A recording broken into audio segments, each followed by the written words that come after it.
Hola, buenos días, queridos alumnos de la Facultad de Derecho Internacional Público, Cátedra A. Otra vez la profesora Adriana Triperi, acá estoy. ¿Cómo andan? Espero que estén todos y todas bien.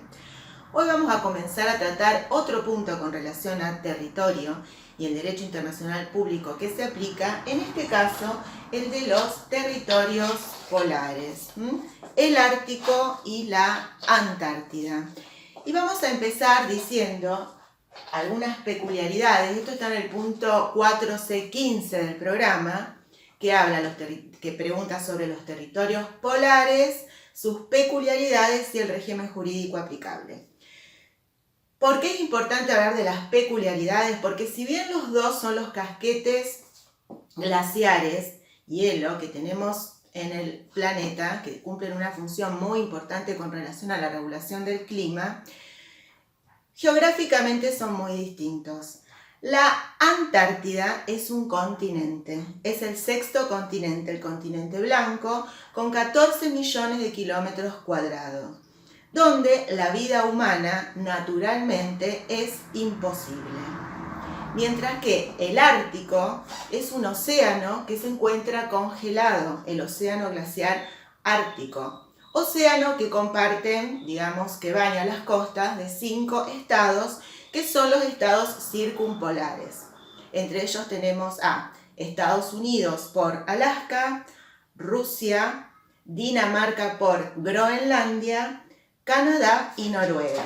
Si yo tomo el mapamundi, fíjense que si junto, nótese que Estados Unidos y Alaska son vecinos, ¿sí? Esto es importante tenerlo en cuenta, después vamos a ver por qué. Entonces, la diferencia es que uno es un continente y en el otro es un mar, un océano que está congelado. Por lo tanto, habrá que pensar qué derecho internacional público se aplica allí. En principio decimos que la CONVEMAR y otros regímenes jurídicos internacionales que se aplican en cualquier estado. Mientras que la Antártida tiene un sistema jurídico propio que se denomina sui generis. Esta diferencia central geográfica es importante también porque en el Ártico es posible además la vida humana de manera natural y por ende allí hay ciudades y hay actividad económica de todos los humanos que viven allí. Además de estos 5 estados circumpolares en el Ártico, también tenemos que contar con la presencia ancestral de los pueblos originarios, como por ejemplo los inuits, que han habitado naturalmente en el Ártico. Antes de comenzar con el régimen jurídico aplicable en la Antártida y en el Ártico, les voy a dar un dato de color.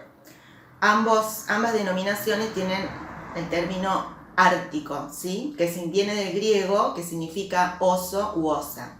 Sucede que en el Ártico se puede observar la constelación Osa Mayor, cosa que no es así, situación que no se da en la Antártida. Por eso es ant, no ártico. Esa es la gran diferencia, solamente un dato de color. Y ahora vamos a continuar con el régimen jurídico aplicable en la Antártida, que ya les dije que es de carácter sui generis, porque no existe ningún otro régimen jurídico similar con relación al derecho internacional público aplicable en un continente. En la Antártida rige lo que denominamos el sistema antártico jurídicamente, que está constituido por un tratado madre, un tratado marco, que es el Tratado de Washington de 1959, el Tratado Antártico. ¿Por qué se firma en esa época? ¿Por qué en 1959? Se aprovecha entre 1957 y 1958 el Año Geofísico Internacional, denominado así por Naciones Unidas, para estudiar el planeta Tierra, y se decide proteger a la Antártida a través de este tratado marco de el accionar antrópico, es decir, del impacto, lo que llamamos impacto ambiental negativo, que puede tener la actividad del hombre sobre un ecosistema tan prístino y tan importante en ese momento, también ahora, que existe en el planeta para la regulación del clima y con otras también funciones ambientales. Para tratar de protegerlo, en este caso de proteger a la Antártida, de lo que venía ya sucediendo en el Ártico. Es decir, ¿recuerdan que les dije la importancia de ver que Rusia y Estados Unidos eran vecinos? Bueno, porque durante la Segunda Guerra Mundial el Ártico también fue un escenario de operaciones de guerra, con el uso de submarinos, con el uso de, en Alaska, por ejemplo, en Estados Unidos, como gran pasivo ambiental, hoy tenemos alrededor de 700 ex bases militares que tienen gran contaminación por el uso de los PCBs. Entonces se firma para proteger a la Antártida este tratado marco, y aprovechando que es un continente donde no es habitual naturalmente la vida del hombre, pero no obstante ello había reclamos de soberanía sobre la Antártida. Por ejemplo, acá les tengo un mapa, todo esto está colgado, acá tengo un mapa, todo esto está colgado en la plataforma virtual, donde, no sé si se ve, bueno, pero justamente donde está la península antártica, Argentina, Chile y Gran Bretaña tenían reclamos de soberanía, al igual que otros estados. Entonces, para congelar todos esos reclamos de soberanía y proteger el ecosistema antártico, se firma el Tratado de Washington, que define como territorio aplicable todo aquel territorio que se encuentra por debajo de los 60 grados de latitud sur, es decir, es el continente en sí mismo.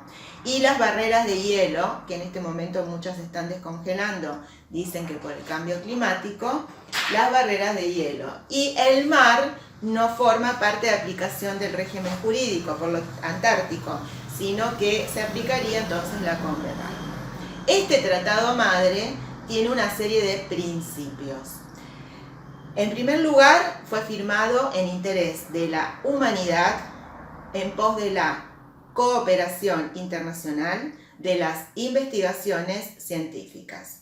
El otro gran principio derivado de esto es su utilización solamente para fines pacíficos y también de investigación científica. Por otro lado, prohíbe expresamente la utilización de la Antártida para realizar los desechos, para volcar, digamos, los desechos radioactivos y también para que se hagan explosiones nucleares, ya sea, aunque sea como ensayos militares. Fue firmado por 7 estados en inicio, luego por 12 estados, dentro de los cuales estaban, por supuesto, aquellos que realizaban reclamos de soberanía, entre ellos también la República Argentina. Uno de los principios centrales es el artículo 4, que prohíbe el reclamo de soberanía por parte de cualquier estado del planeta por un uso o utilización que haga de la Antártida. Es decir, se congelan los reclamos de soberanía. Los reclamos anteriores, como el de Argentina, quedan congelados. Por ejemplo, no hay soberanía sobre la Antártida. Eso es una regla de oro. El tratado entró en vigor en el año 1961 y no tiene fecha de finalización. Sin embargo, es esperable que en algún momento, ¿por qué no?, se pueda descongelar el tratado, es decir, los estados decidan que ya no tiene más vigor todos aquellos que son estados partes. En la actualidad hay muchos más estados partes que esos 12 signatarios iniciales, y todos los países desarrollados, la Unión Europea, los de la OCDE, forman parte de este Tratado Antártico, que además es oponible erga omnes, es decir, que si un Estado no es Estado parte del mismo, también le es oponible. Y la gran segunda regla para mantener el sistema congelado es el de la regla del consenso, que está en el artículo 9. Es decir, en el artículo 4, que no se pueden realizar reclamos de soberanía. Y en el artículo 9, la regla del consenso. ¿Qué significa el consenso? Que para que se adopte una medida con relación a la Antártida, será necesario el acuerdo de todos los estados partes. Posibilidad, digamos, que es muy difícil de obtener, más en aquella época que estábamos en plena Guerra Fría. De esta manera, a través del sistema del consenso, que es una regla de oro, y el no reclamos de soberanía, se logra mantener con estas dos herramientas la protección del sistema antártico, la protección del ecosistema antártico a través de este sistema jurídico internacional. En realidad el tratado no habla de consenso como regla, sino de la unanimidad. Estábamos en plena Guerra Fría, consenso lo utilizamos hoy, pero la regla era la de la unanimidad. Y como órgano, el de las reuniones consultivas, es decir, unas reuniones que se deben realizar periódicamente, cada año, cada 2 años, y donde asisten todos los estados que son parte de este tratado madre. Y repito, para poder adoptar una medida en esa reunión consultiva se requiere la unanimidad de todos los estados parte. Luego de este tratado se sucedieron, además de las resoluciones de las reuniones consultivas, otros 2 grandes tratados, todos enfocados a los recursos naturales. Tenemos así en 1972 el Tratado de Conservación de las Focas Antárticas y en 1980 el Tratado de Canberra sobre conservación de los recursos vivos. No de los recursos no vivos como petróleos y minerales, sino de los vivos. Luego se dieron una serie de negociaciones en las reuniones consultivas para firmar un tratado sobre recursos no vivos, es decir, pensar en la posibilidad de explotar minerales e hidrocarburos en la Antártida, interés de los países desarrollados. Ante esta situación, se da una serie de reuniones también consultivas durante toda la década del 80, que justamente deciden, para no poner en riesgo el ecosistema antártico a partir de la exploración y explotación de hidrocarburos y de minerales, se firma en el año 1991 el Protocolo sobre Protección del Medio Ambiente de la Antártida, también conocido como Protocolo de Madrid. Es decir, que tenemos un tratado madre, que es el Tratado de Washington de 1959, Tratado de Protección de las Focas Antárticas, el de los recursos vivos marinos, sobre todo que tenía como finalidad proteger el krill, que es la base de la cadena trófica de todas las especies vivas marinas que se encuentran en el mar que rodea la Antártida, hasta el Protocolo de Madrid de 1991 sobre protección del medio ambiente. Ya en la década de los 90, fin del siglo XX, había tenido un desarrollo muy importante el derecho internacional ambiental y por tal motivo directamente se lo enfoca ya desde el paradigma ambiental. Este Tratado del Protocolo de Madrid lo que pretende, o lo que, digamos, las 2 herramientas básicas sobre las cuales se construye este protocolo, es la evaluación de impacto ambiental. Es decir, toda actividad que se quiera realizar en la Antártida, cualquiera fuera, incluso la turística, debe presentar una evaluación de impacto ambiental. Y luego, la otra regla es la prohibición durante 50 años de entrada en vigor del protocolo, que se dio en el 93, es decir, la prohibición hasta el año 2043, de que se realice cualquier actividad de exploración o explotación minera y de hidrocarburos en la Antártida. Lo cual no implica que después de 2043 se pongan todos de acuerdo y se descongele esta prohibición, ¿sí? Por otro lado, tenemos que hay otros órganos de carácter científicos, por ejemplo, donde se va a presentar la evaluación de impacto ambiental o la explotación, no me gusta decir explotación por eso, la pesca del krill o la prohibición o no, todo ese tipo de actividades a través de órganos consultivos, que son técnicos además de las reuniones consultivas, que es el órgano político.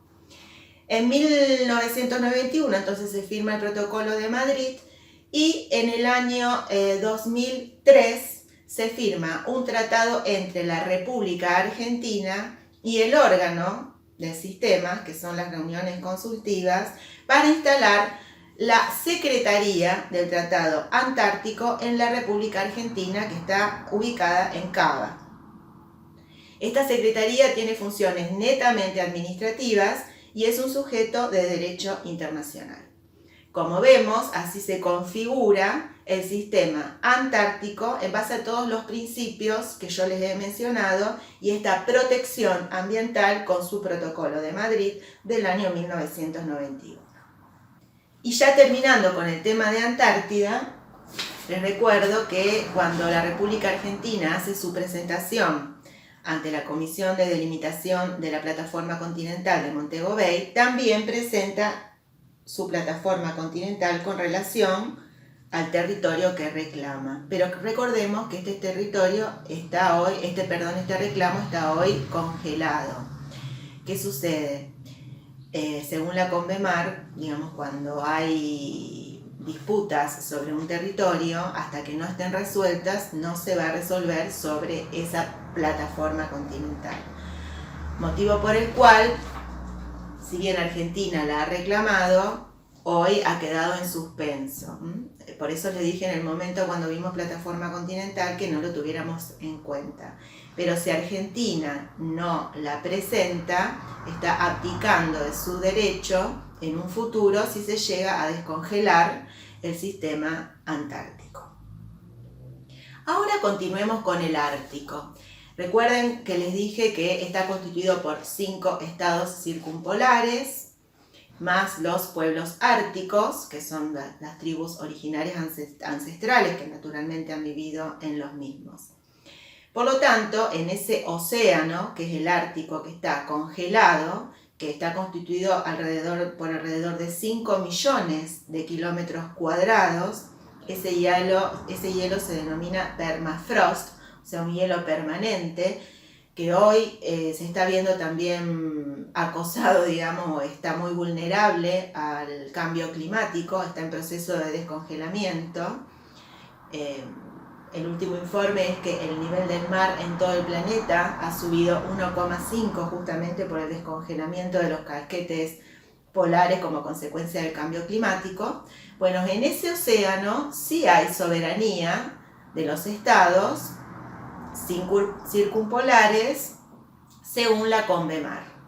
Es decir, que estos 5 estados circumpolares pueden fijar sus espacios marítimos y también su plataforma continental. De hecho, lo han realizado.